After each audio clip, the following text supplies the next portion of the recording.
All right, go ahead, guys. Well, Brandon, you guys obviously had a tough challenge today from North Florida. Just talk about being able to still make the plays down the stretch when it counted to pull out with the victory. Yeah, I feel like our team showed a lot of toughness, a lot of resilience. Even though like we was struggling defensively tonight, but we was able to pull enough, get enough stops at the end of the game, pull through, get the win. Good job, Jayden. That boy, you all right? Your drive and layup, Brandon, gave the ECU its last lead or kind of lead change in that final minute. To talk about that moment, if you go into the rim and kind of making that happen.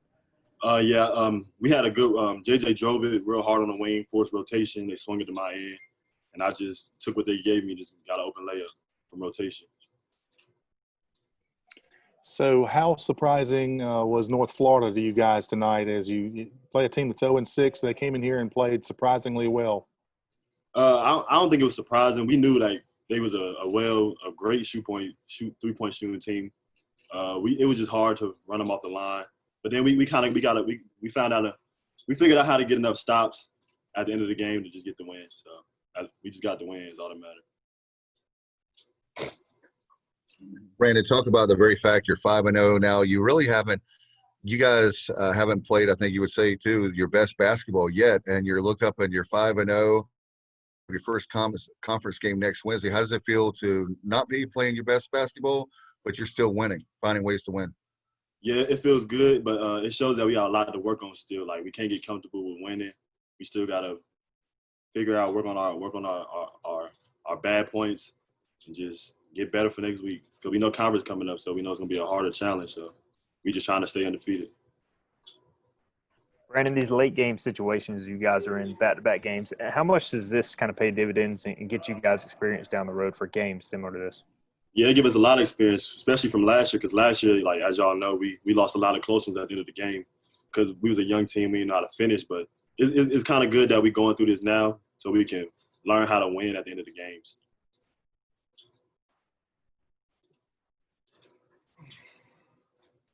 Y'all good? Appreciate it.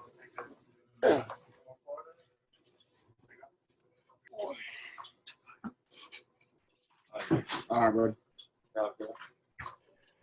Jayden, another 20-point effort from you tonight. Talk about your team and being resilient down the stretch and finding a way to get your fifth straight win. It was hard out there tonight. Multiple reasons. They're a very good team. They played Florida State, they played Miami, played NC State. They're just coming to ECU thinking we're playing another team. So they have all the experience and the confidence, and they played their hearts out tonight. But we ultimately came down and got the W. That's all that matters at the end of the day. Jayden, asked Brandon this, but these late game situations, going through those, how much do you think it will help you guys grow and get this experience throughout the season? It helps a lot going through late game situations. Timely, like free throw situations. He goes to the line 1-and-1. They're down by 1. He misses the first one. We get a rebound. I knock down 2 free throws. We go up by 3. In late game situations, then we come back and we get a stop. So it's just things to work on that we simulate in practice, but we're now experiencing that in the game. So it's gonna bode well going in the future. Jayden, talk about the fact, I know this doesn't matter to you right now, but maybe down after your career, you actually the fastest player in ECU history to get 1,200 points. You beat a guy now that's the ECU Hall of Famer, Lester Lyons. How does it feel to get that accomplishment? It's credited all of my coaches and my teammates throughout my past 3 years, just always finding me, and just credit to myself for always working and staying humble.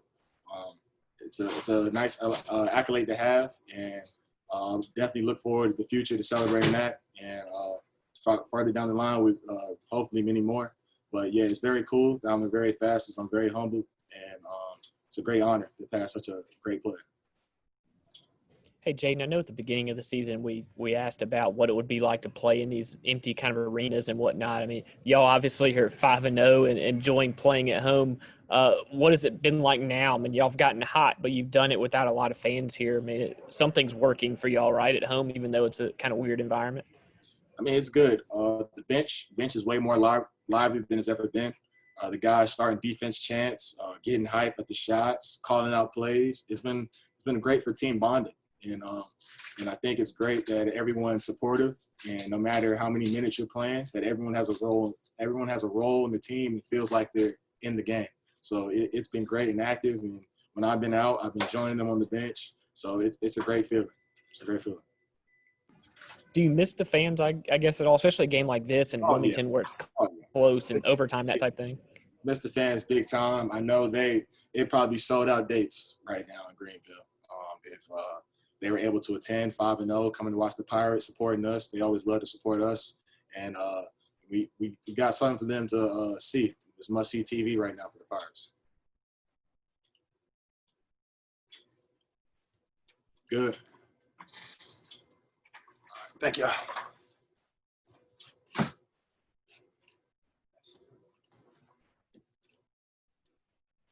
All right, guys, we'll let Coach make a comment, then we'll take questions. Well, I thought there was a couple spurts where we did some really good things. I thought there was a couple spurts where we didn't pay attention to scatter report or do some of the things that we wanted to do offensively. And those spurts were too long. The spurts that we played like we're capable of were too short. We need to get that corrected quickly. And we did make some plays at the end in a almost twisted way. We are getting to work on some special situations at the end of the game. So we've seen some things you might not normally see in practice, which I think will help in the long run. And, we've got some things to correct tomorrow and Saturday and get ready for SMU on Wednesday. Coach, can you just talk about closing out the final minute strong, especially starting with Brandon's, go-ahead bucket on the drive? Oh, it was a good, guy got on the side of him. He did a good job, a straight line drive. It finished at the rim. We were fortunate they bobbled the ball and we were able to get it. And then I did think that our defense was a little better the last couple minutes. I believe it was a 12-6 run after we were down one, last 3:44. And but Brandon's shot was a big shot, and then a couple back-to-back stops really helped us. Hey, this is the second game where Jayden Gardner's had some foul trouble. I guess the positive of that is different guys have had to step up at different times. Is that what you can maybe take away from that from JJ and different guys? Yeah, that is, and we also need to get Jayden to understand positional defense will not, you won't foul. I mean, if you're at the level of the ball or if you stay in front of it or don't reach or don't put, tag it higher. A lot of the fouls are also positional things that if we can tighten that up on his defensive end, he won't foul. And, you're always – I think a lot of times when you're afraid to foul, you foul even more. And I did think that we did have some people step up. I think that Noah and JJ, again, I thought Noah gave us really good minutes. I thought JJ gave us some good minutes. I thought those guys – and I thought Brandon Suggs played well tonight. Coach, this is some of the best ball movement we've seen from an East Carolina team in some time. You get to the stripe with regularity again tonight. Talk about how things are going for you guys offensively and how you feel about how things are going so far. I think you're right in one regard. We had 21 assists and 21 assists, 25 field goals. But I count bad shots as turnovers. So we had 8 or 9 shots that there was no reason for us to shoot. So that's the same. I mean, now we had 11, which is a winning number, but that's 20 because of the 9 bad shots. We can't drive into the paint with no game plan and try to, shoot the ball through 4 or 5 guys. That doesn't work anytime. So we'll get that fixed. Good shots win games. We took a bunch of ones at the rim. I didn't think were very good, but the ball has moved better. For the most part, we are unselfish, and our assist turnover ratio is pretty good. Hey, this week, Coach, with Coach K, obviously got some headlines on kind of his thoughts on where college basketball is at, and it seems like coaches are speaking out. It's the holidays and whatnot. I mean, y'all are playing really well. Where are you kind of at with just resetting? I'm sure you want to play and guys want to play. I mean, how do you think things are going from where it's at? As well as it can go. I mean, we're in the middle of a pandemic, and everything is not normal. I think that I say to our guys all the time, we're making sacrifices, but we're not frontline responders. I mean, we're playing basketball. You've got great medical care. If we want to play, every one of us has a choice whether to be here or not be here. These guys, the players can opt out, the coaches can opt out.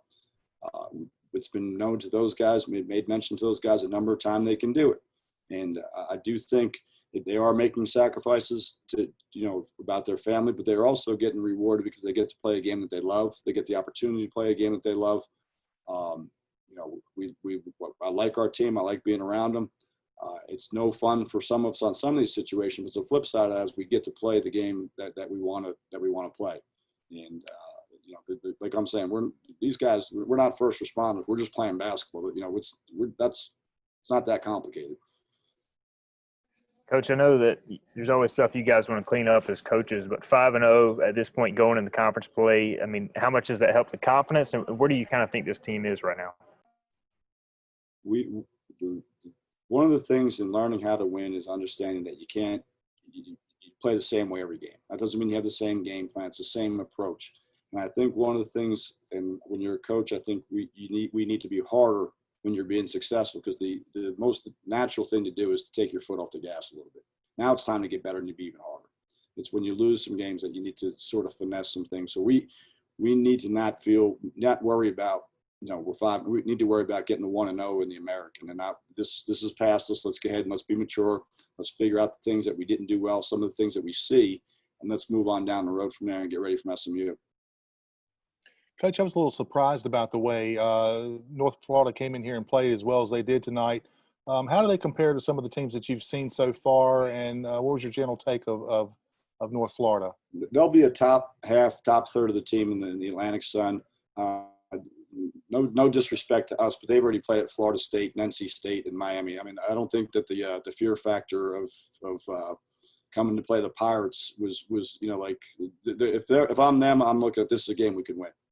And that's the way you've got to approach it. And for our guys to have to understand that when you're in their situation, that's just like, let's get off the snide against these guys. That's the way you got it. And that's the way they did. I thought they played loose. Thought they played with a lot of energy. And they're used to playing on the road. It doesn't faze them. I think that's impressive. Coach, you got SMU right out of the gates. This is a team that's going to be probably one of the top tier teams in the league. They're 4-0 right now. You both have a little bit of time to prepare for each other. What do you know about SMU so far? Unbelievably balanced offensively. 4 guys in double-figure points. Offensively, very, very efficient. Can score from all 5 spots. A lot of experience. A lot of juniors and seniors in their lineup. They've been there with Tim for a number of years. I do like their – Shagwa is playing, really well from looking at the numbers, and can really score from the backcourt. So the big thing that impresses me is their offensive numbers. Coach, can you talk about tonight? I know it's an individual stat, but with Jayden Gardner passing Lester Lyons, the fastest to score 1,200 points. I know you were assistant coach under Eddie Payne with Lester Lyons, and with Jayden tonight, I know it's got to be a special moment for Jayden, and I know there's a lot of work to do for the team, but a special moment for him.